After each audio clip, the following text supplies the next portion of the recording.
The stars looked peaceful through the bridge windows of the UES Prometheus.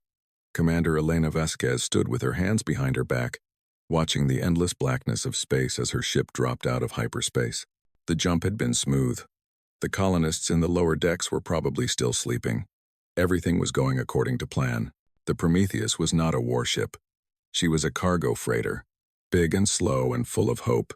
In her belly, she carried mining equipment, terraforming machines, and enough supplies to build a new home on a distant world. More importantly, she carried 2,400 souls, families, children, engineers and doctors and teachers, all of them dreaming of a fresh start on a planet called New Valencia. Elena had made this kind of run before. She was 43 years old, with gray streaks in her dark hair and lines around her eyes from too many years of staring at screens. She had commanded cargo ships for 15 years. She had never fired a weapon in anger. She had never needed to. "Commander, we have cleared the hyperspace corridor," said Lieutenant Park from the navigation console. He was young, maybe 25, with a calm voice that Elena appreciated. "We are now in the Velcar system. New Valencia is approximately 6 days away at standard cruise speed." Elena nodded. "Good. Begin standard approach. Wake the day shift and tell the colonists they can use the observation deck if they want to see the stars." She was about to turn away from the window when something caught her eye. A flicker, a shimmer in the darkness, like heat rising from hot ground. She frowned and leaned closer to the glass. "Lieutenant, are you seeing any?" The shimmer exploded into light. 6 massive shapes appeared out of nothing, surrounding the Prometheus like wolves around a wounded deer. They were warships. Elena knew warships when she saw them. These vessels were covered in sharp angles and dark metal, with weapons that glowed red along their hulls. They were beautiful in a terrible way, like sharks or storms or other things that killed without mercy. "Contact!" shouted Park, his calm voice suddenly sharp with fear. 6 vessels, unknown configuration. They just decloaked around us. Alarms screamed throughout the ship. Red lights flashed on every console. Elena grabbed the armrest of her command chair as the Prometheus shook from the energy of the enemy ships powering their weapons. "Shields up. Evasive maneuvers," Elena commanded. "Commander, we are a cargo ship," said Park, his fingers flying across his console. "Our shields are for asteroid debris. They will not stop military weapons. Then get us out of here. Emergency jump back to human space. Calculating jump coordinates now. It will take 4 minutes to..." He never finished the sentence. A sound came from everywhere at once. It was not like any weapon Elena had ever heard. It was a deep hum that she felt in her bones, in her teeth, in her heart. The lights on the bridge flickered once, twice, and then died. Every screen went black. Every console stopped responding. The hum of the engines, which Elena had heard for so many years that she barely noticed it anymore, fell silent. The Prometheus went dark. Elena stood in the blackness, listening to the panicked breathing of her bridge crew. Emergency lights flickered on after a few seconds, casting everything in a dim red glow. But that was all. Nothing else worked. The ship was dead. "Report," Elena said. Her voice was steady. She had learned long ago that a commander could not show fear, even when fear was all she felt. "I do not know what happened," Park said. He was pressing buttons on his console, but nothing responded. "Everything is offline. Engines, weapons, communications, navigation. Even the backup systems are down." "Life support?" a new voice answered. It was Chief Engineer Marcus Cole, speaking through a handheld radio that still worked because it had its own battery. His voice was rough and tired, like a man who had seen too much and slept too little. "Life support is on emergency reserves, Commander. We have maybe 6 hours of air recycling. The main systems are completely fried. Whatever they hit us with, it was not meant to destroy us. It was meant to disable us." Elena closed her eyes for a moment. She understood now. The enemy did not want to blow them up. They wanted them alive. And that was much, much worse. The bridge speakers crackled. Someone was broadcasting a message, cutting through the dead electronics with technology far beyond anything humans possessed. A voice filled the room. It was deep and cold, with a strange accent that made the words sound like they were being spoken by something that had only recently learned how human mouths worked. "Attention, human vessel. I am Lord Sithrak of the Kethvari Dominion. Your ship is now property of the Dominion. Your people are now resources of the Dominion. You will lower your remaining defenses and prepare to be boarded. You have 12 hours to comply. If you do not comply, we will board you by force and harvest everyone aboard. There will be no negotiation. There will be no escape. Your species has been classified as suitable for biological processing. Accept your fate with dignity, and your deaths will be quick. Resist, and they will not be. The message ended. Silence filled the bridge. Elena looked around at her crew. She saw fear in their eyes. She saw despair. Lieutenant Park was staring at his dead console like he could not believe what was happening. A young ensign near the back was crying silently. These were not soldiers. They were civilians in uniforms, people who had signed up for adventure and exploration, not for war and death. Who are the Kethvari? Asked Park quietly.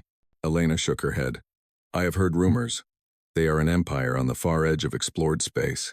They view other species as resources to be harvested. Slaves, food, raw materials for their factories. She paused. No human has ever met them and lived to tell about it. Until now. What do we do? Asked the crying ensign. Her name was Chen, Elena remembered. She was 19 years old and this was her first deep space assignment. Elena did not answer immediately. She walked to the window and looked out at the enemy warships. They were holding position around the Prometheus, their weapons still glowing, waiting like patient predators. Beyond them, she could see the distant stars, so beautiful and so unreachable now. She thought about the colonists below, the families, the children. All of them had trusted her to bring them safely to their new home. All of them were now trapped on a dying ship, surrounded by monsters who saw them as meat. 12 hours. They had 12 hours to do something, but what could they do? They had no weapons. They had no engines. They had no way to call for help. Commander. Elena turned. Marcus Cole had come up to the bridge. He was a big man with thick arms and hands covered in old burn scars from decades of working with machines. His face was hard to read, but Elena had known him for 5 years. She could see something in his eyes that was not fear or despair. It was calculation. Marcus, she said, give me some good news. I cannot give you good news, he said slowly, but I can give you something interesting. He held up a tablet computer. Unlike everything else on the ship, it was still working. He must have kept it shielded somehow. That weapon they hit us with, the one that killed all our systems. It overloaded everything with a massive electromagnetic pulse, fried every circuit, every wire, every chip. I know this already, but it did not fry the reactor. Elena frowned. The fusion reactor? That is impossible. The containment systems alone would have. The containment systems are damaged. Marcus interrupted. Badly damaged. The reactor should have exploded by now, but it has not. The core is still active, still producing power. It is just not connected to anything anymore. He showed her the tablet screen. It displayed the reactor's status in glowing numbers. The pulse destabilized it in a way I have never seen before. Right now, we have more energy in that reactor than we could ever use. It is like a bomb waiting to go off. So we are going to explode anyway, Elena said bitterly. That is not helpful, Marcus. No, Commander, you do not understand. Marcus stepped closer, lowering his voice so only Elena could hear. They killed our ship, but they did not kill our power. And we have 300 tons of metallic hydrogen fuel in the cargo bay. We have plasma drills and gravitational compressors. We have everything we need to what? Marcus met her eyes. In the red emergency light, his face looked like it was carved from stone. To turn this ship into a weapon. A big one. Big enough to make them regret ever finding us. Elena stared at him. For a long moment, she could not speak. The idea was insane. It was impossible. It was suicide. But it was also the most human response she could imagine. Tell me more, she said. Marcus explained his theory in quick, quiet words. The metallic hydrogen was incredibly dense fuel, packed with more energy than any other substance humans knew how to make. The plasma drills were designed to cut through asteroids, focusing beams of superheated matter into points of incredible destruction. The gravitational compressors could squeeze matter down to a fraction of its size, increasing its density and its power. If they connected all of these things together, if they channeled the unstable reactor through the mining array, if they focused everything into one massive beam, they could create something terrible, a weapon so powerful it could crack the crust of a planet. One shot. No way to aim it twice. No way to survive firing it. But it would be enough to hurt the HFY in a way they had never been hurt before. You are talking about destroying ourselves, Elena said. I am talking about choosing how we die, Marcus replied. Those aliens out there, they want to harvest us. They want to take us apart and use us for food or slaves or whatever else they need. They think we are helpless. They think we are prey. His voice hardened. I say we show them what prey can do when it has nothing left to lose. Elena looked out the window again. The enemy warships were still waiting, patient and confident. They probably had weapons that could vaporize the Prometheus in seconds if they wanted to. But they did not want to. They wanted the people inside. They wanted the meat. She thought about the colonists again. The children. Little boys and girls who had been playing in the ship's gardens just hours ago, laughing and chasing each other between the trees. What would happen to them if the HFY took the ship? She knew the answer. She did not want to think about it. But she knew. We cannot decide this alone, she said finally. This is not just our lives. This is everyone aboard. They deserve a choice. Marcus nodded. Then give them one. Elena turned to her bridge crew. They were all watching her, waiting for orders, waiting for hope. She took a deep breath. Listen to me, all of you. What I am about to say cannot leave this room until I give permission. We have a plan. It is not a good plan. It will not save us, but it might let us die on our own terms, fighting back, instead of being harvested like animals. She paused.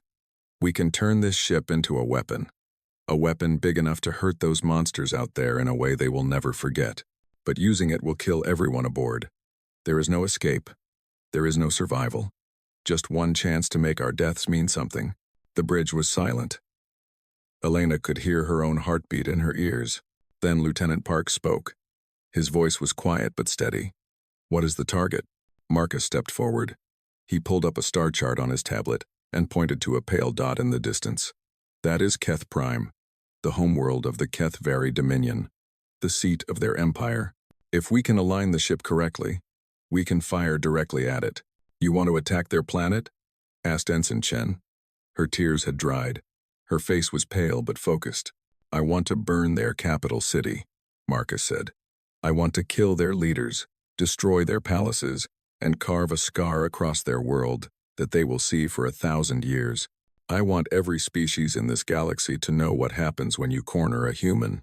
The words hung in the air. Elena watched her crew. She saw fear still. Yes, but she saw something else now too. She saw anger.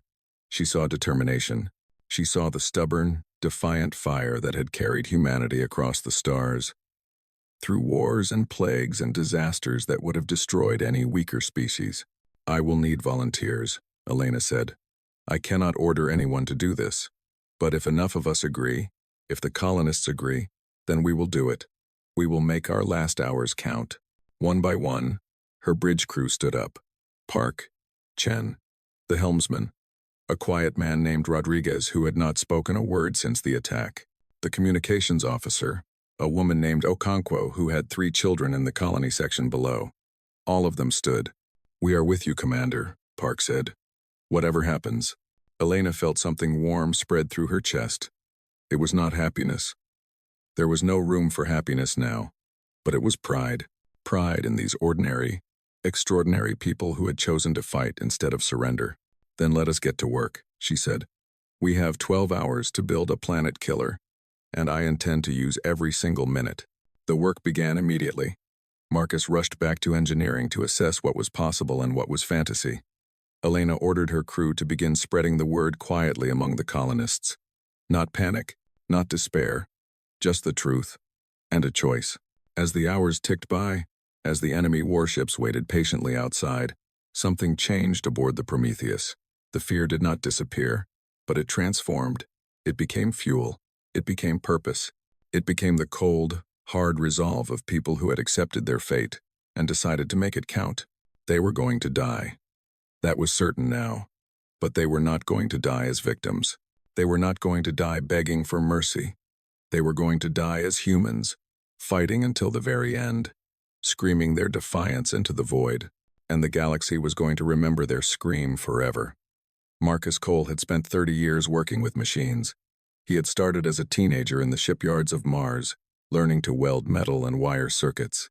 He had worked his way up through freighters and transports and mining vessels, fixing engines and patching hulls and keeping ships alive in the cold darkness of space. He had seen things break in every way possible. He had fixed things that everyone said could not be fixed.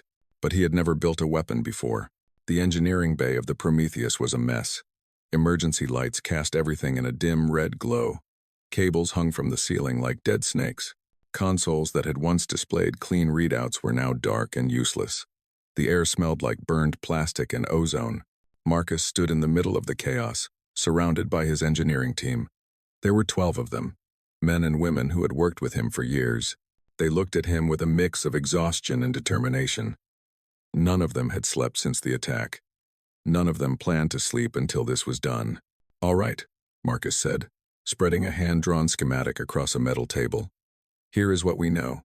The reactor is still active, but the containment field is damaged.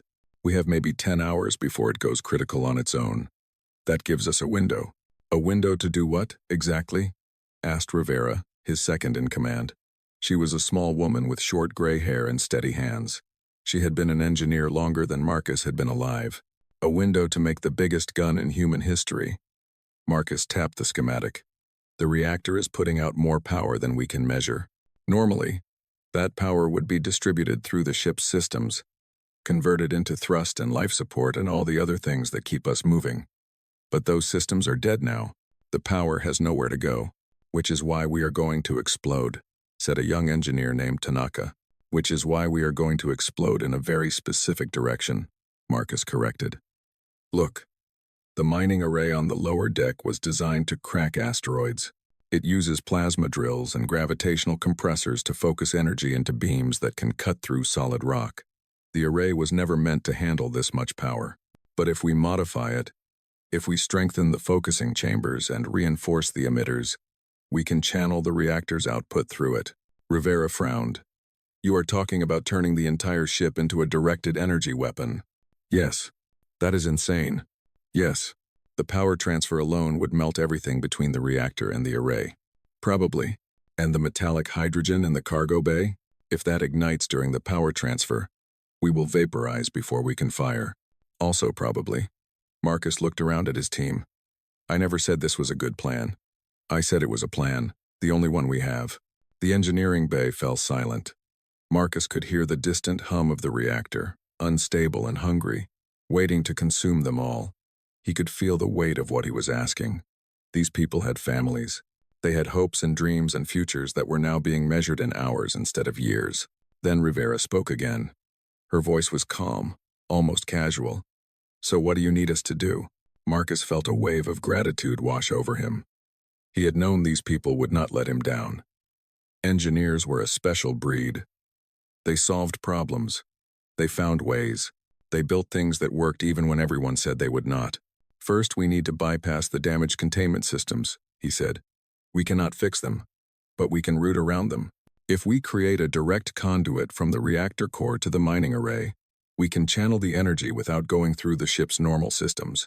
That conduit will need to be completely insulated," said Tanaka, "or it will fry everything around it." "I know. We will need to strip insulation from everywhere we can find it. The walls, the floors, the colony pods. Whatever is not essential to keeping people alive for the next few hours." "What about the focusing array?" asked another engineer named Obi. He was tall and quiet, with hands that could rebuild a fusion injector in total darkness. "The mining drills were designed for short bursts at close range. You are talking about sustained output across astronomical distances." Marcus nodded. "That is where the gravitational compressors come in. We take them offline from the mining system and repurpose them. Instead of compressing asteroid material, we use them to compress the plasma beam itself. Tighter focus, more power per square meter, less spread over distance. That will increase the heat at the emitter by a factor of at least 20, Rivera said. The emitter will melt, then we reinforce it. We use the hull plating from the cargo bay doors. That alloy can handle temperatures up to 4,000 degrees. We build a new emitter, stronger than anything the Prometheus was designed to have. Rivera shook her head slowly, but she was smiling. It was a tired smile, the smile of someone who had accepted the impossible and decided to do it anyway. You have thought about this a lot, Marcus. I have been thinking about it since the moment those ships appeared, he admitted. When I saw what their weapon did to us, when I realized the reactor was still active, I started running calculations in my head. At first I thought I was crazy. Then I realized I was not crazy enough. What do you mean? Marcus leaned forward, his eyes intense. The mining array was designed to crack asteroids. But asteroids are small, rocks floating in space. What I am proposing is not cracking an asteroid. What I am proposing is hitting a planet. The room went very quiet. Keth Prime, Marcus continued. The homeworld of the Keth Vari Dominion. It is visible from here, just a pale dot in the distance. If we align the Prometheus correctly, if we time the shot right, we can send a beam of plasma and focused energy directly at their capital. The beam will travel across space for several minutes. When it hits, it will punch through their atmosphere like it is not there. It will vaporize their orbital stations. It will burn through whatever shields they have. And when it reaches the surface, it will carve a trench across their largest continent. How big? Asked Obi quietly. Big enough to destroy their capital city. Big enough to kill millions. Big enough to make every species in the galaxy think twice before attacking a human ship again. Tanaka was staring at the schematic like it was a holy text. This is not a weapon, he said softly. This is a statement. Yes, Marcus agreed. A statement written in fire. We cannot survive this. We cannot escape. But we can make sure that our deaths matter. We can make sure that the Keth Vari remember us forever. And we can make sure that no one ever looks at humanity as easy prey again. The engineers looked at each other. Marcus could see them processing, calculating, weighing the impossibility of what he was asking against the impossibility of the situation they were in. He did not rush them. This was not a decision to be made lightly.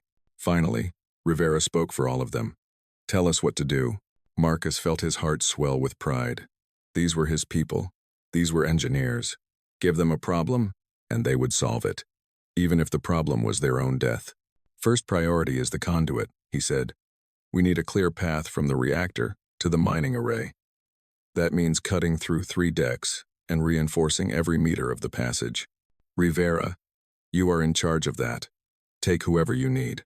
Rivera nodded and immediately began calling out names, assigning tasks, organizing the impossible into manageable steps. That was what engineers did.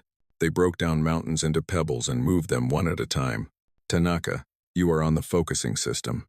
I need those gravitational compressors reconfigured by hour 8. That gives you 6 hours to do what would normally take 6 weeks. Tanaka did not argue. He just nodded and headed for the cargo bay. Obi, you are building me a new emitter. I want the strongest thing we have ever made. Use the hull plating. Use the structural supports. Use whatever you need. If it can handle heat, I want it in that emitter. Understood, Obi said, already calculating material requirements in his head. Marcus assigned tasks to the rest of the team and then stepped back to look at the schematic again. It was rough and incomplete, full of question marks and guesses. There were 100 things that could go wrong, 1,000. Any sane engineer would look at this plan and laugh, but sanity was a luxury they could no longer afford. He was about to head to the reactor room when Commander Vasquez appeared in the doorway. She looked tired but focused, her jaw set with determination. How is it going? She asked. We are making progress, Marcus said. But I need more hands.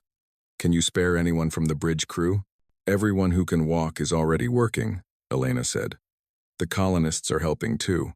I gave them the choice, just like we discussed. She paused.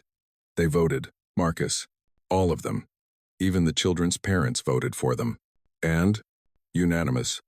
Not a single person chose surrender. Marcus let out a breath he had not realized he was holding. He had hoped the colonists would agree, but he had not been certain. These were not soldiers. These were farmers and teachers and shopkeepers, ordinary people who had wanted nothing more than a quiet life on a new world. But ordinary people could be extraordinary when they had no other choice. Good, he said, because I am going to need every single one of them. Elena raised an eyebrow. What do you need? We have to strip the ship. Everything that is not essential to keeping people alive for the next 10 hours needs to be repurposed. Insulation from the walls, metal from the furniture, wiring from every non-critical system. He hesitated. Including the colony pods, including the gardens. The colony pods were the heart of the Prometheus. They held the supplies and equipment that the colonists would need to build their new home. The gardens were full of plants and seeds and soil, carefully prepared for transplanting to New Valencia. Destroying them meant destroying any chance of the mission succeeding. But the mission had already failed. Now there was only survival, and survival had been reduced to a single, terrible question.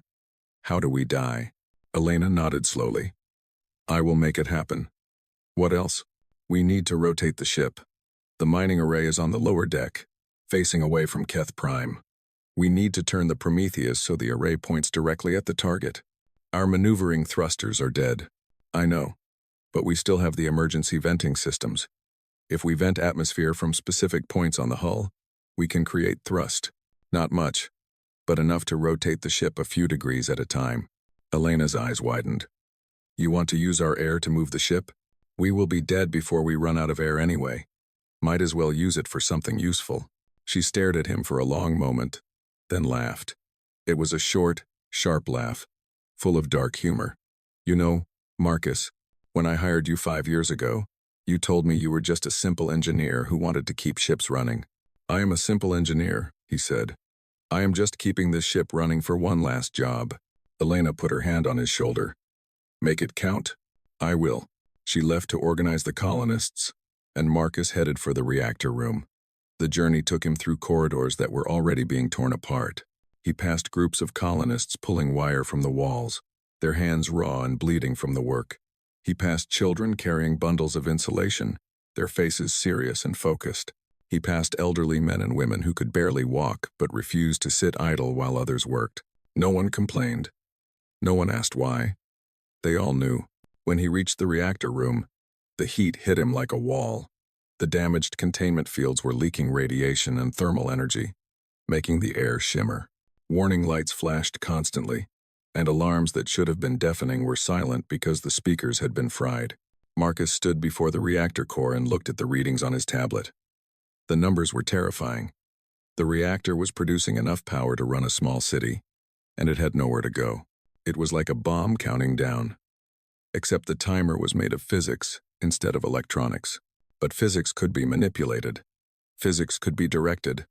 And Marcus Cole was very good at making physics do what he wanted. He began working on the bypass conduit, welding metal plates together with a portable torch while the heat tried to cook him alive. Sweat poured down his face and soaked his clothes.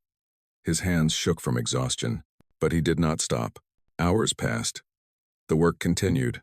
Throughout the ship, people who had never built anything more complex than a bookshelf were learning to strip wires and reinforce supports and carry heavy equipment through narrow corridors. Doctors who had trained for years to save lives were now helping to build a weapon. Teachers who had dedicated themselves to nurturing young minds were showing children how to sort scrap metal. And in the cargo bay, Tanaka worked on the gravitational compressors with the focus of a man possessed. He had figured out a way to link them together, creating a cascading effect that would multiply their power exponentially. It should not have been possible with the equipment they had, but Tanaka was making it possible anyway. In another section of the ship, Obi was welding the new emitter together from pieces of hull plating. The result looked ugly, a rough cylinder of blackened metal covered in hastily attached cooling pipes, but when he tested it with a low-power diagnostic beam, it held. It would hold long enough. And on the bridge, Elena watched through the window as the Prometheus slowly, painfully rotated. The emergency venting was working. Tiny jets of precious atmosphere pushed against the void, turning the dying ship degree by degree until the mining array pointed at a pale dot in the distance. Keth Prime, the heart of an empire that thought humans were nothing but cattle. They were about to learn how wrong they were. By hour 8, the main components were in place. The conduit ran from the reactor through 3 decks, wrapped in every piece of insulation they could find. The focusing system was ready. The gravitational compressors linked together in a configuration that Tanaka called theoretical, and everyone else called crazy. The emitter was mounted and tested, ugly but functional. Marcus gathered his team for one final check. They were all exhausted, running on adrenaline and desperation. But they were also proud. They had done the impossible in half the time anyone would have thought possible. Status report, Marcus said. Conduit is stable, Rivera reported. I give it a 50% chance of holding through the full discharge. Focusing system is operational, Tanaka added. I have no idea if the cascade effect will work as planned, but the math says it should. Emitter is mounted and aligned. Obi finished. It will melt after approximately 3 seconds of sustained fire. But 3 seconds should be enough. 3 seconds. That was all they would get. 3 seconds to fire a beam across space and burn a scar across an alien world. Marcus nodded. Good work, all of you. I know I asked the impossible, and you delivered. You did not ask the impossible, Rivera said quietly. You asked us to be engineers. This is what we do. We find ways. Marcus smiled for the first time since the attack. It was a tired smile, sad and proud and ready for the end. Then let us find a way to make history. He contacted the bridge and told Commander Vasquez that the weapon was ready. There was a long pause before she responded. How long until we can fire? She asked. We need to wait for optimal alignment. The ship is still rotating. Another 4 hours and we will have a clear shot at Keth Prime. 4 hours, Elena repeated. We only have 3 hours left before the Kethvari deadline. I know. We will have to stall them. Another pause. Then Elena's voice came back, calm and cold. Leave that to me. I will buy you the time you need. Marcus did not ask how. He trusted her. They all trusted her. The weapon was built. The plan was in motion. Now all they had to do was wait, and hope, and prepare to die in a blaze of fire that would light up the galaxy. In the corridors of the Prometheus, exhausted humans rested against walls and held their loved ones close. Children fell asleep in their parents' arms, unaware of what was coming. Old couples held hands and whispered things they had never said before. And in the reactor room, the unstable heart of their ship pulsed with terrible power, waiting to be unleashed. The countdown had begun. Commander Elena Vasquez stood alone in her quarters, looking at herself in a small mirror that had somehow survived the attack. The woman staring back at her looked old and tired. There were dark circles under her eyes and lines on her face that seemed deeper than they had been yesterday. She had to become someone else now. She had to become the thing the Kethvari expected to see. A broken, defeated human begging for mercy. She had to lie with her face, her voice, her entire body, and she had to do it well enough to buy her people 4 more hours. Elena had never been good at lying. She had built her career on honesty and directness. She said what she meant and meant what she said. That was why her crews trusted her. But trust would not save them now. Only deception would. She thought about the colonists in the lower decks. The families huddled together, waiting for the end. The children who had been told they were playing a game, stripping wire and carrying metal, not knowing they were helping to build a weapon. Some of them were still playing that game now, their laughter echoing through corridors that should have been filled with screams. For them, Elena could lie. For them, she could become anyone. She took a deep breath, let her shoulders slump, and forced tears into her eyes. Then she walked to the bridge. The bridge crew looked up when she entered. They saw the change in her immediately. Lieutenant Park opened his mouth to ask if she was all right, but Elena silenced him with a tiny shake of her head. She needed to stay in character. Open a channel to the Kethvari flagship, she said. Her voice trembled. It was not hard to make it tremble. The fear was real. She just had to let it show. Channel open, Commander, said the communications officer. Elena faced the main screen, where static flickered for a moment before being replaced by a face. Lord Sithrak of the Kethvari Dominion was not human. His skin was dark purple, almost black, stretched over a skull that was too long and too narrow. His eyes were large and golden, with vertical pupils like a cat. He had no nose, just 2 slits above a mouth full of small, sharp teeth. He was smiling. At least, Elena thought it was a smile. The expression made her skin crawl. Commander Vasquez, Sithrak said. His voice was smooth and oily, like something slick sliding over stone. I was wondering when you would contact me. Your deadline approaches. Have you made your decision? Elena let her lower lip quiver. Lord Sithrak, please, I am begging you. Give us more time. We have over 2,000 people aboard, including children. We need time to prepare them for what is coming. Sithrak's smile widened. His golden eyes glittered with amusement. Prepare them? There is nothing to prepare. They will be processed. It is efficient. It is painless. If they do not struggle, why would you need more time? Because they are scared, Elena said, letting a sob break her voice. They are terrified. If you try to board now, they will panic. They will fight. People will get hurt. Your people might get hurt. Please, give us a few more hours to calm them down, to help them accept what is happening. She hated every word coming out of her mouth. She hated pretending to be weak, pretending to surrender, pretending to accept the fate this monster was offering. But she forced herself to continue. I can make them compliant, she said. I can make them cooperate. Just give me time. Sithrak studied her through the screen. His vertical pupils narrowed to thin lines as he considered her words. Elena held her breath, waiting, praying that her performance was convincing enough. You are pathetic, Sithrak said finally. But you are also practical. I appreciate that. Very well, Commander. I will give you 3 additional hours. Use them to calm your herd. But when the time is up, I expect full cooperation. If I detect any resistance, I will order my ships to destroy your vessel and harvest what remains from the debris. Thank you, Elena whispered. Thank you, Lord Sithrak. You are merciful, Sithrak laughed. It was an ugly sound, like bones scraping together. Merciful? No. I am entertained. I have not seen a human beg before. It is even more satisfying than I imagined. He leaned closer to the camera. I am going to broadcast this conversation to my people, Commander. They will enjoy watching you grovel. It will remind them why the Kethvari are superior. The screen went dark. Elena stood frozen for a moment, her fists clenched at her sides. Then she straightened her spine and wiped the false tears from her face. Did it work? Park asked quietly. We have 3 more hours, Elena said. Her voice was cold now, all trace of weakness gone. That gives us just enough time. Is the rotation still on schedule? We are at 47 degrees. We need to reach 90 for optimal alignment.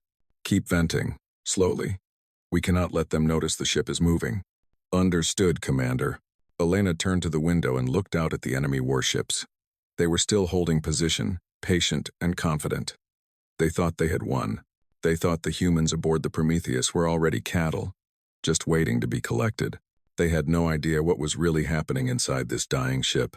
3 decks below, the work continued. Marcus and his engineers were making final adjustments to the conduit, reinforcing weak points and checking connections. The colonists who had been helping with the construction were now being gathered in the safest areas of the ship, away from the reactor and the mining array. Not that any area would be truly safe when the weapon fired, but it felt wrong to make people wait in a hallway full of exposed power cables. In the cargo bay, something unexpected was happening. A group of children had gathered around an elderly man named Dr. William Chen. He was not related to Ensign Chen on the bridge, though they shared a name and a stubborn determination. Dr. Chen was a botanist who had been planning to study the plant life on New Valencia. He was also a grandfather, and when the crisis began, he had taken it upon himself to keep the children calm. All right, everyone, he said, clapping his hands together. Who wants to play the wire game? A dozen small hands shot into the air. The children ranged from 5 to 12 years old, their faces dirty but excited. They did not fully understand what was happening. Their parents had told them it was an emergency, that everyone needed to help, that the grown-ups were working on something important. That was enough for them. Children were good at accepting strange situations, as long as they felt safe. Good, good, Dr. Chen said. Now the wire game has rules. First rule, the fastest team wins. Second rule, no one gets hurt. Third rule, if you find a wire that is red and yellow, you leave it alone and come tell me. Can everyone remember that? Yes, Dr. Chen, the children chorused. Excellent. Now teams of 3, go. The children scattered through the cargo bay, their small fingers surprisingly nimble as they stripped wire from damaged consoles and broken equipment. They did not know that the wire they were collecting would be used to help build a weapon. They did not know that the weapon would kill everyone aboard, including themselves. They just knew that the grown-ups needed help, and helping felt good. Dr. Chen watched them with a mixture of pride and sorrow. He had lived a long life, full of achievements and disappointments, love and loss. He had always hoped to die peacefully in his sleep on some sunny afternoon. Instead, he was going to die in the darkness of space, surrounded by children who would never grow up. But at least they would not die afraid. At least they would die thinking they were heroes. One of the children, a little girl named Maya, ran up to him with a bundle of wire in her arms. "Dr. Chen, look how much I found." "That is wonderful, Maya. You are doing such a good job. Is this going to help fix the ship?" Dr. Chen hesitated. He could not lie to children, not directly, but he could not tell them the truth either. "It is going to help us do something very important," he said finally. "Something that will make sure everyone remembers us." Maya nodded seriously. "Mama said we might not get to go to the new planet." "No, sweetheart, we might not. But she also said that what we are doing is brave. She said we are being heroes." Dr. Chen felt his throat tighten. "Your mama is right. You are all heroes, every single one of you." Maya smiled, her small face lighting up with pride. Then she ran off to collect more wire, calling for her teammates to follow. Dr. Chen turned away so the children would not see the tears in his eyes. On the bridge, Elena was facing another challenge. The HFY were broadcasting her surrender negotiation across their entire empire, just as Sithrak had promised. But they were doing more than that. They were commenting on it, mocking the pathetic humans, laughing at Elena's tears and begging. One of her crew had managed to tap into the broadcast and was playing it on a small screen. Elena watched for a moment, seeing herself grovel before an alien monster, hearing the HFY laughter in the background. "Turn it off," she said quietly. "Commander, there is something you should see," said Lieutenant Park. He pointed at the screen. "They are not just broadcasting to their own people. This signal is being transmitted on open frequencies. Other species are receiving it." Elena frowned. "What other species?" "Unknown. But the transmission includes a tag that identifies the Prometheus as a human vessel.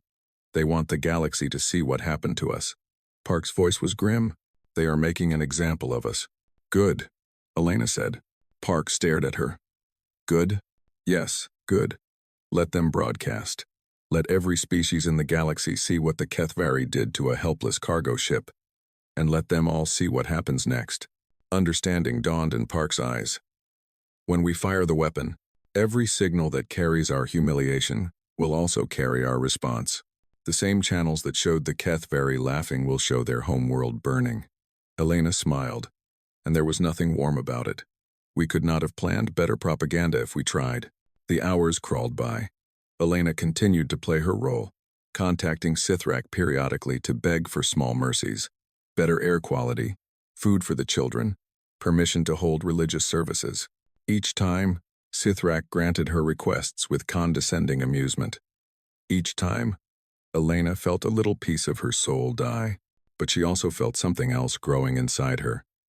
A cold, hard certainty that what they were doing was right. The HFY were monsters.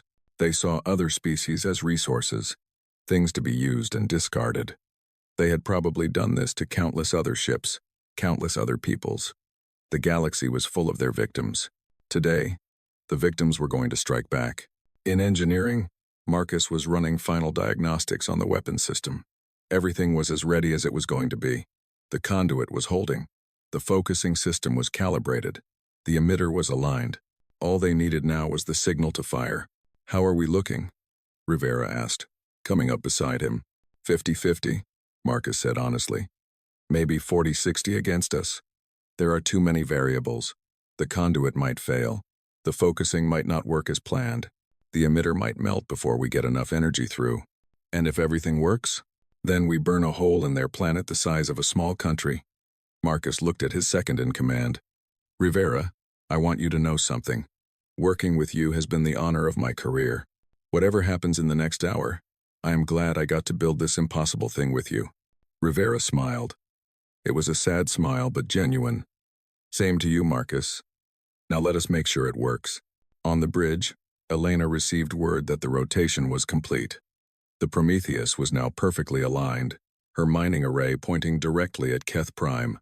Through the window, the pale dot of the alien homeworld was barely visible, a tiny point of light that held billions of lives. In less than an hour, that light was going to change forever. Elena opened a channel to Marcus. "Are we ready?" "As ready as we will ever be. Stand by for my signal. I have one more performance to give." She turned to face the main screen and nodded at her communications officer. "Get me Lord Sithrak. Tell him the humans are ready to surrender." The screen flickered, and Sithrak appeared. He looked pleased, his golden eyes bright with anticipation. "Commander Vasquez, has your deadline arrived at last?" "Yes, Lord Sithrak." Elena kept her voice meek and broken. "We are ready. All of us. We will not resist." "Excellent. I am sending inspection teams to verify your compliance. They will board in 1 hour. If everything is satisfactory, we will begin processing immediately." 1 hour, Elena repeated. "Yes, Lord Sithrak. We will be waiting." The screen went dark. Elena stood motionless for a moment, then turned to her crew. "We have less than an hour before they board. Marcus, how long until we can fire?" 10 minutes for final power-up. Then maybe 30 seconds of sustained fire before everything burns out. That gives us 45 minutes of margin. Enough time for something to go wrong. "Commander," Park said urgently, "I am detecting movement from the alien fleet. One of their ships is breaking formation." Elena spun to look at the window. Sure enough, one of the HFY warships was moving toward them, its running lights blinking as it approached. But it was not moving like an attack run. It was moving slowly, deliberately. "That is an inspection shuttle," Elena said. Her stomach dropped. "They are coming early." "Commander, if they board before we fire..." "I know." Elena's mind raced through possibilities. If the HFY came aboard and saw what they were building, it was over. They would destroy the Prometheus immediately. There would be no weapon, no statement, no legacy, just death. She had one chance. One desperate, stupid chance. "Park, can we delay them? Claim a malfunction? Something that prevents docking?" "They would not believe it. And if we refuse to let them dock, they will get suspicious." Elena closed her eyes. She thought about the colonists below, the children playing the wire game, the engineers who had worked themselves to exhaustion building the impossible. She thought about Maya, the little girl who was so proud to be a hero. "Then we let them board," she said slowly. "And we make sure they do not find anything." "How?" Elena opened her eyes.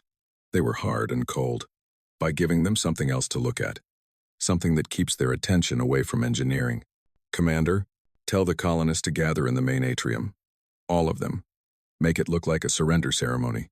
The HFY will expect us to be assembled and waiting. They will not look too closely at the rest of the ship if they think we are already beaten." Park nodded, understanding dawning on his face. A distraction. The oldest trick in the book. Let us hope it works. The shuttle continued its approach, growing larger in the window with every passing minute. Elena watched it come, her heart pounding in her chest. Behind her, her crew scrambled to prepare the deception. Everything was falling into place. The weapon was ready. The ship was aligned. The galaxy was watching. In 30 minutes, either they would fire the shot that changed everything, or they would die having accomplished nothing. Elena straightened her uniform and prepared to meet their enemies. Whatever happened next, she was going to face it standing tall. And if the HFY wanted to see a broken human begging for mercy, they were about to be very disappointed. The HFY inspection shuttle docked with the Prometheus with a sound like metal bones scraping together. Elena stood at the airlock, flanked by Lieutenant Park and 2 security officers who had nothing more dangerous than handheld tools hidden in their uniforms. They were not soldiers. They had never been soldiers. But they stood straight and tried to look like they were already beaten. The airlock hissed open, and the smell hit Elena first.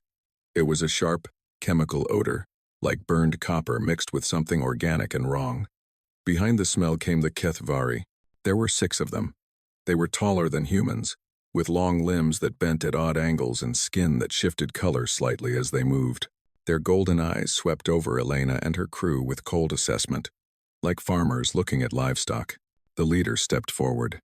He wore a uniform covered in medals and insignia that meant nothing to Elena. His mouth was curved in what might have been a smile or might have been contempt. I am Inspector Krath, he said.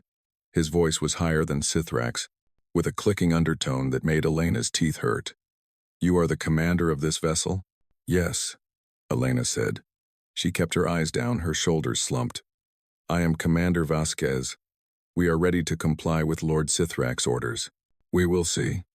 Krath gestured to his team, and they spread out, pulling out scanning devices that hummed and beeped as they swept the corridor. My orders are to verify that your crew is assembled, and that there are no weapons or escape attempts being prepared. Of course, our colonists are gathered in the main atrium. I can take you there. Krath studied her for a long moment. His golden eyes were unreadable. You are very cooperative, Commander. More than I expected from a human. Your species has a reputation for being difficult.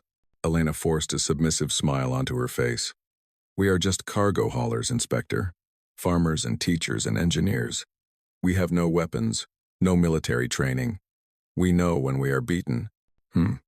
Krath did not look convinced, but he nodded. Lead the way. Elena walked through the corridors of her ship with aliens at her back. The emergency lights still cast everything in red, making shadows dance on the walls. Every few meters, they passed colonists who had been positioned to look busy but harmless. These people had been given a script.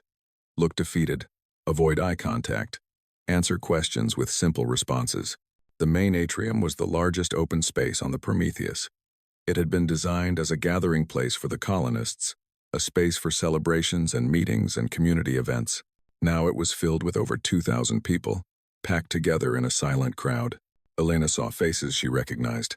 There was Dr. Chen, standing near the back with a group of children clustered around his legs. There was Rivera, who had left engineering to play her part in the deception. There were families holding hands, couples holding each other, strangers who had become friends in the desperate hours since the attack. They were all looking at Elena. They were all waiting for her signal. Very good, Krath said, surveying the crowd.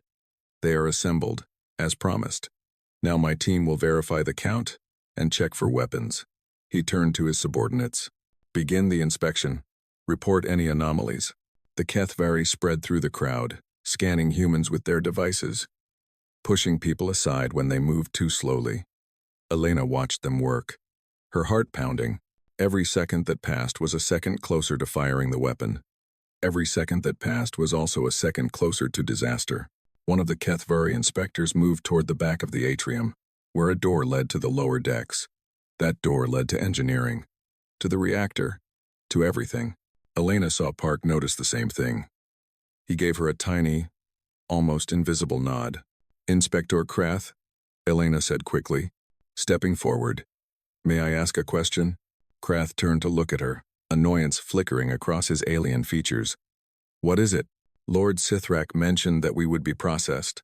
I have been explaining this to my people, but many of them do not understand what that means. Could you clarify?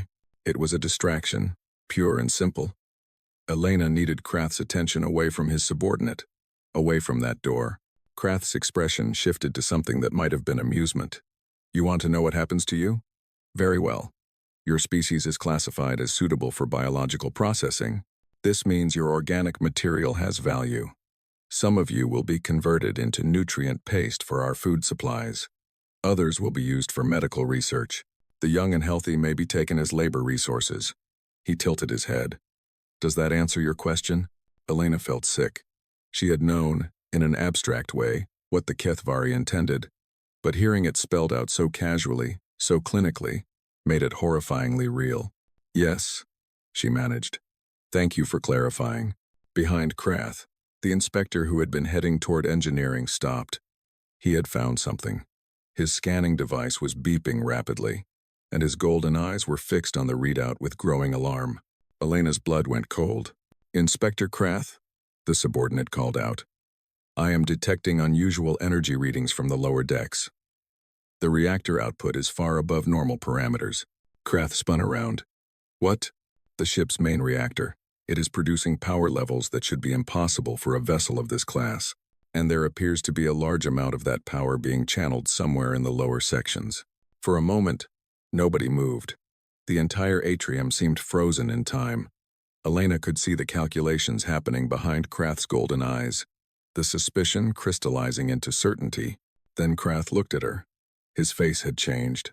The condescension was gone, replaced by something cold and dangerous. "Commander Vasquez, what is happening in your lower decks?" Elena did not answer. She could not think of a lie fast enough. She could not think of anything at all. "I asked you a question, human." Krath stepped closer, his long fingers closing around Elena's arm. His grip was like iron. "What are you hiding?" Behind him, Dr. Chen made a decision. The old botanist had been watching from the back of the atrium, surrounded by children who did not understand what was happening. He had seen the Kethvari inspector discover their secret. He had seen the look on Elena's face when she realized everything was falling apart. Dr. Chen was 73 years old. He had lived a good life, and he was not going to let these monsters take that secret to their warships. He stepped forward, gently pushing the children behind him, and shouted at the top of his lungs. Now, it was not a word that meant anything by itself. There was no planned signal, no coordinated attack. But it did not need to mean anything specific.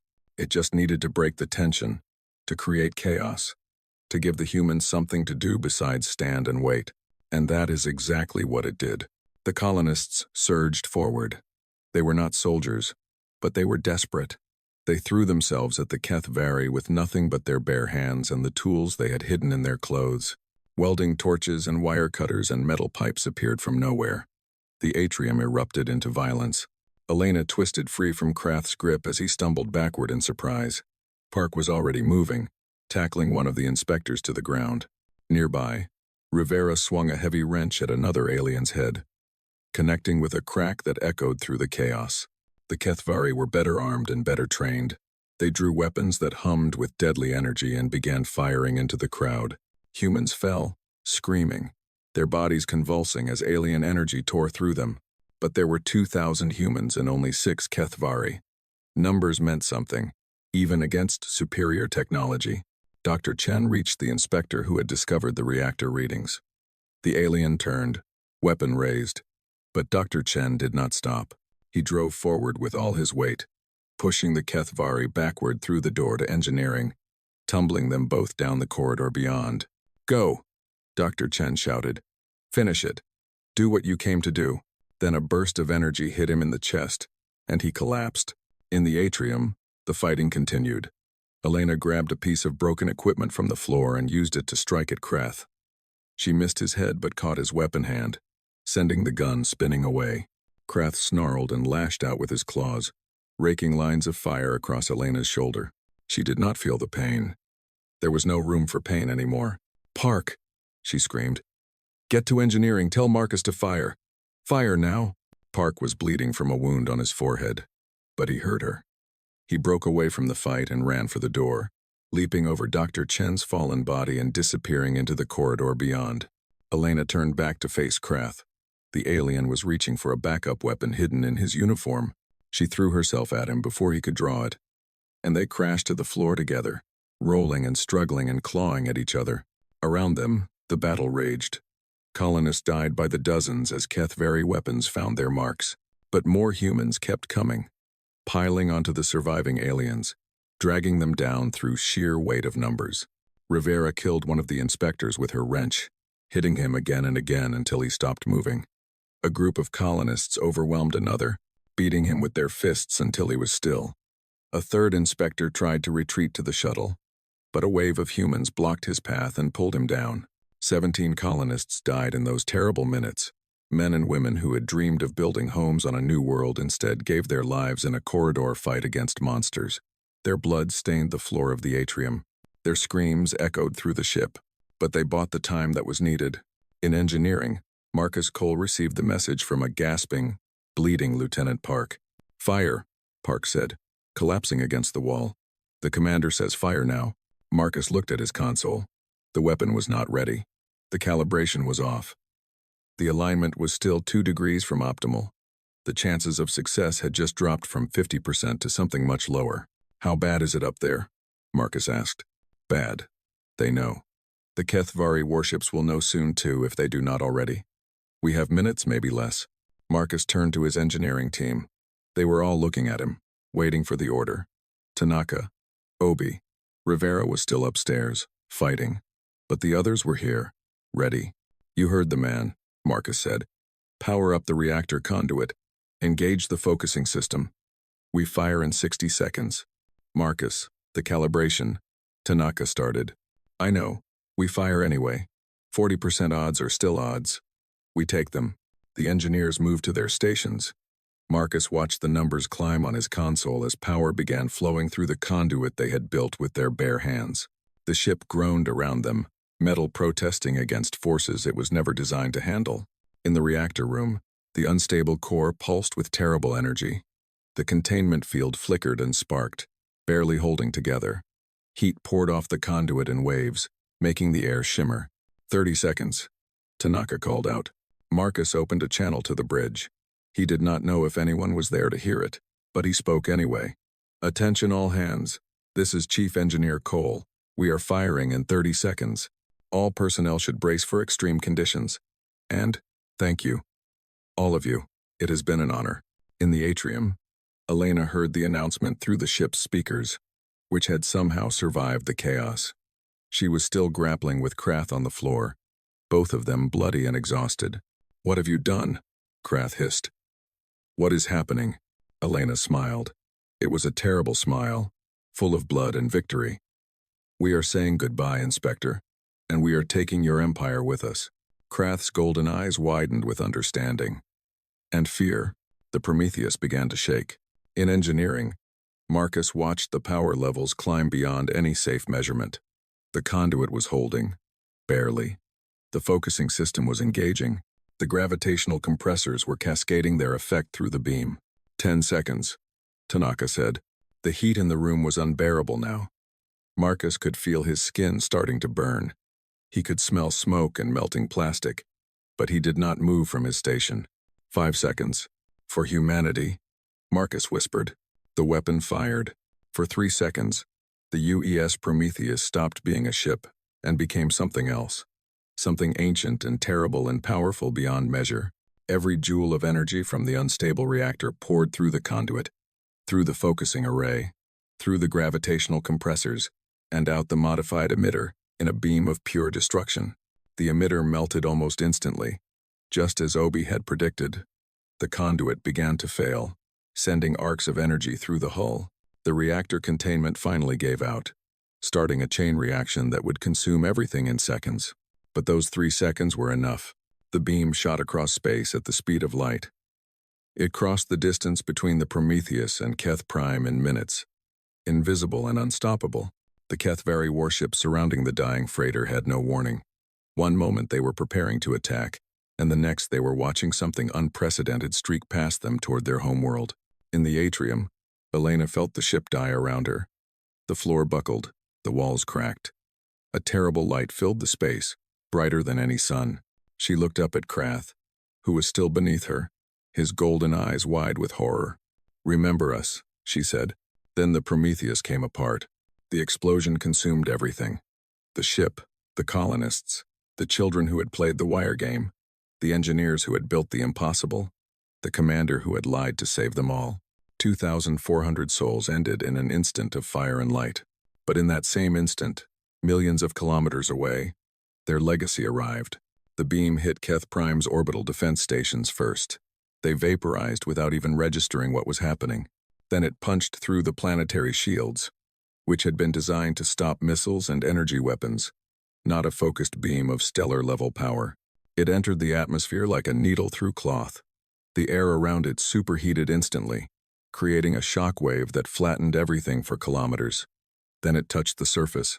The capital city of the Kethvari Dominion ceased to exist in less than a second. Buildings that had stood for 10,000 years became ash. Monuments to Kethvari supremacy melted like wax. The ancestral palace of Lord Sithrak, where his ancestors had ruled for generations, became a crater of glowing glass. The beam carved a trench across the northern continent.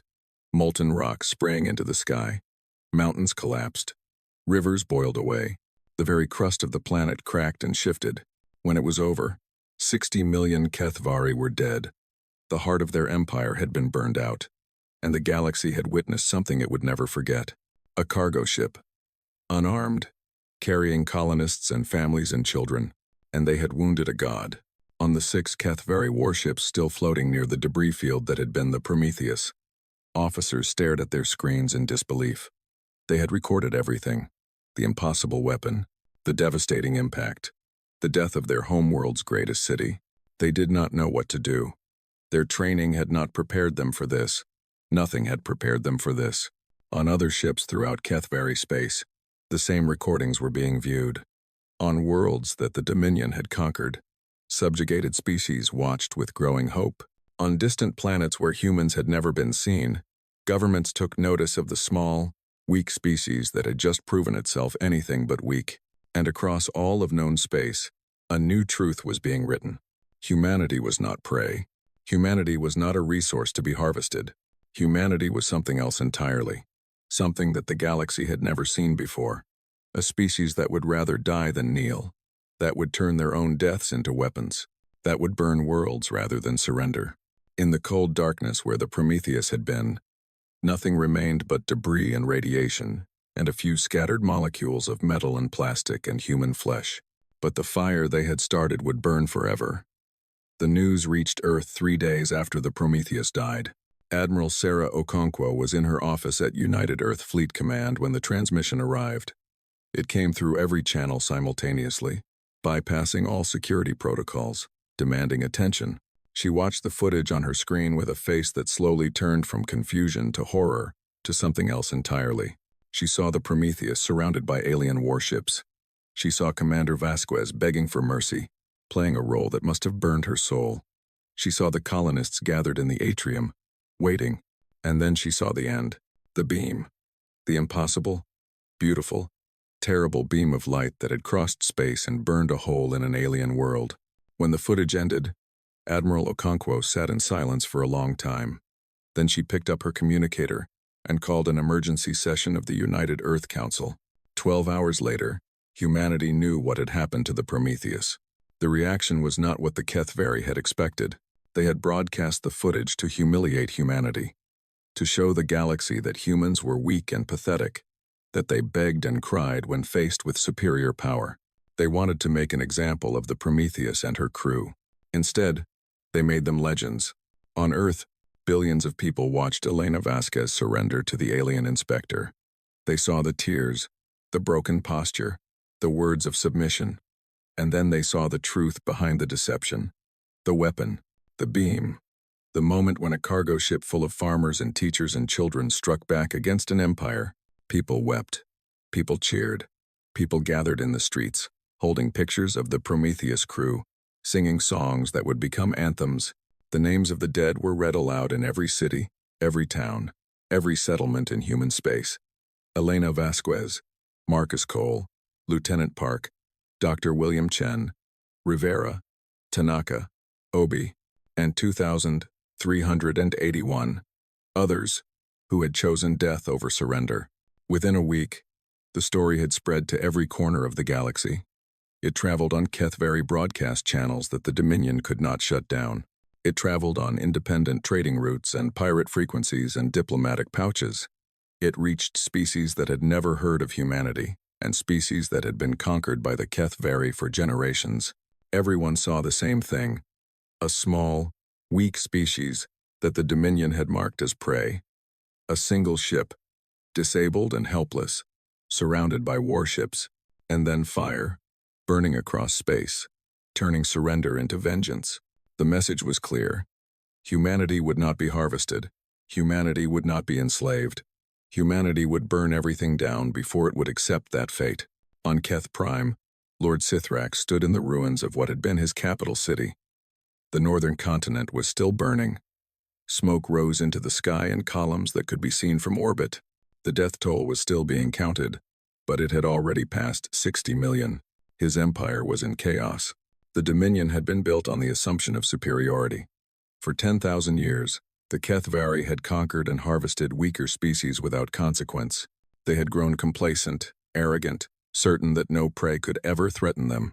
Now that certainty was gone, the subjects of the Dominion had seen what the humans did. They had seen that the mighty Kethvari could bleed. They had seen that a single ship, properly motivated, could wound a god. And they were beginning to ask themselves a dangerous question. If humans could do this, what could we do? Rebellions broke out within weeks. Species that had been conquered centuries ago suddenly remembered their old names and old flags. Slave populations that had been docile for generations began to fight back.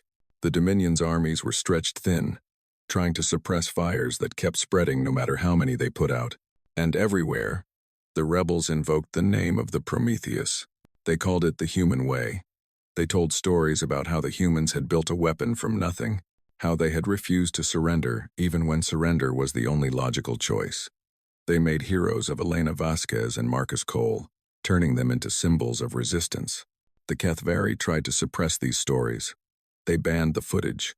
They executed anyone caught repeating the names of the Prometheus crew. But it was like trying to stop water with their hands. The story was too good, too powerful, too inspiring. It spread anyway. Within a year, the Dominion was collapsing. Lord Sithrak was killed by his own officers, who blamed him for the disaster. His successor lasted 3 months before being overthrown in a military coup. The coup leaders fought among themselves while their empire burned around them. By the time 5 years had passed, the Kethvari Dominion had fragmented into a dozen warring states. The species they had enslaved were free. The worlds they had conquered were independent. The great empire that had terrorized a quarter of the galaxy was reduced to a footnote in history, and humanity had changed too. The United Earth fleet was expanded tenfold. New ships were built, not cargo freighters but warships, designed to fight and win. The technology that Marcus Cole had improvised from mining equipment was studied and refined, turned into weapons that could threaten any enemy. More importantly, humanity's reputation had changed. Other species that had once ignored the small newcomers now watched them with respect and caution. Trade agreements were negotiated. Alliances were formed. Ambassadors who had once dismissed human diplomats now listened carefully to every word they said. The phrase that had traveled across the galaxy became a proverb, repeated in 100 languages. Never corner a human. 100 years after the destruction of the Prometheus, a delegation of human officials traveled to the Velkar system. They brought with them a massive structure, assembled in orbit over the course of months. When it was complete, they positioned it at the exact coordinates where the Prometheus had died. The monument was simple but powerful. A tower of black stone and gleaming metal, tall enough to be seen from light years away. At its base, the names of every person who had died aboard the Prometheus were engraved in letters of gold. All 2,400 of them. At the top of the monument, a beam of light shone into the void. It was not a weapon, just a beacon, but it was aligned to point in the same direction that the Prometheus had fired, toward Keth Prime, which was now a shattered world, its civilization destroyed, its people scattered to the winds. Admiral Sarah Okonkwo III, granddaughter of the woman who had first received the footage, stood before the monument and delivered the dedication speech. She was old now, her hair white and her face lined, but her voice was strong. 100 years ago, she said, a ship called the Prometheus was attacked in this system. She was a cargo freighter, carrying colonists to a new world. She had no weapons, no military training, no way to fight back. The Kethvari Dominion disabled her and demanded her surrender. They expected her crew to kneel. They expected humanity to accept our place as their prey. She paused, looking out at the sea of faces watching her. There were thousands of people present, on ships and stations throughout the system. Millions more were watching through broadcasts across human space. They were wrong, she continued. Commander Elena Vasquez and her crew made a choice. They could die as cattle, or they could die as warriors. They chose to fight. They built a weapon from nothing but spare parts and determination. And when they fired it, they changed the galaxy forever. She turned to face the monument, her back straight, her chin high. We are here today to honor their memory, to remember what they sacrificed, and to remind ourselves, and everyone watching, what humanity is capable of when we have nothing left to lose. We are not the strongest species in the galaxy. We are not the most advanced, but we are the species that will never, ever surrender. We will fight until our last breath. We will find a way when there is no way, and we will make anyone who threatens us regret it. She raised her hand in salute. To the crew of the Prometheus, to the colonists who dreamed of building homes on a new world, to the children who played the wire game, not knowing they were helping to build a weapon, to the engineers who turned the impossible into reality, to the commander who lied so convincingly that she bought her people time to save their honor. Her voice rose, filling the void.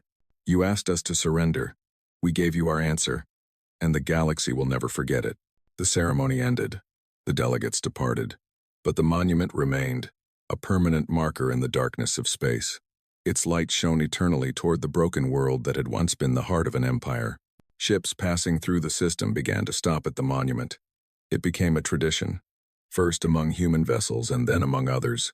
Traders and explorers and diplomats would pause for a moment of silence, reading the names, honoring the dead.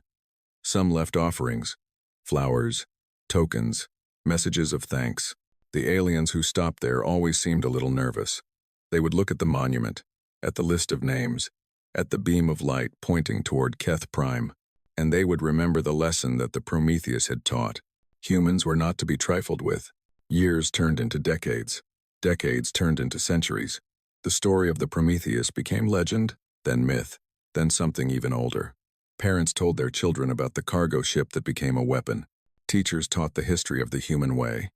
Poets wrote verses about Elena Vasquez and Marcus Cole and the little girl named Maya who had collected wire for a weapon she did not understand. The details changed, as details always do. In some versions, the Prometheus survived long enough for a few crew members to escape.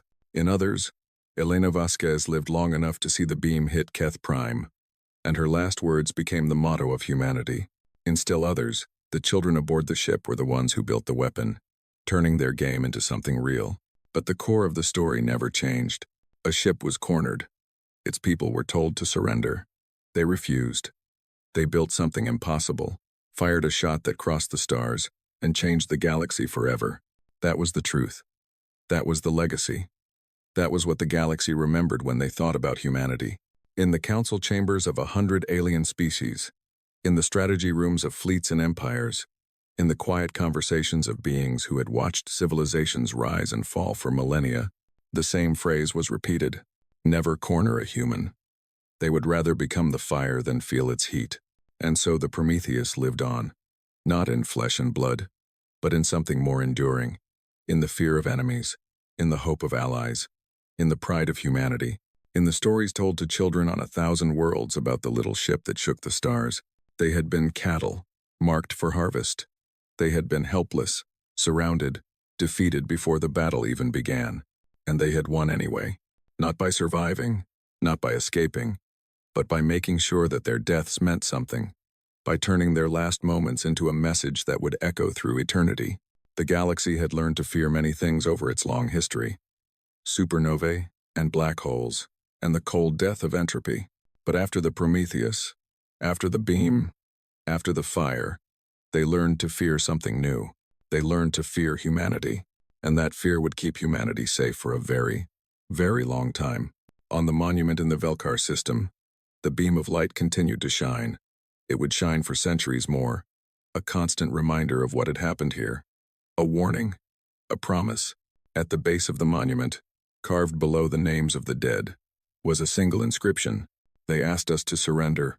We gave them our answer. Around that inscription, visitors had left their own marks over the years. Messages in 100 languages, from 100 species. Some were grateful, some were awed, some were simply acknowledgments of a debt that could never be repaid. But one message appeared more often than any other. It was written in simple letters, sometimes scratched into the stone by visitors who had no other way to express what they felt.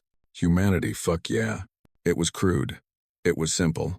It was exactly right. The Prometheus was gone. Her crew was dust and memory.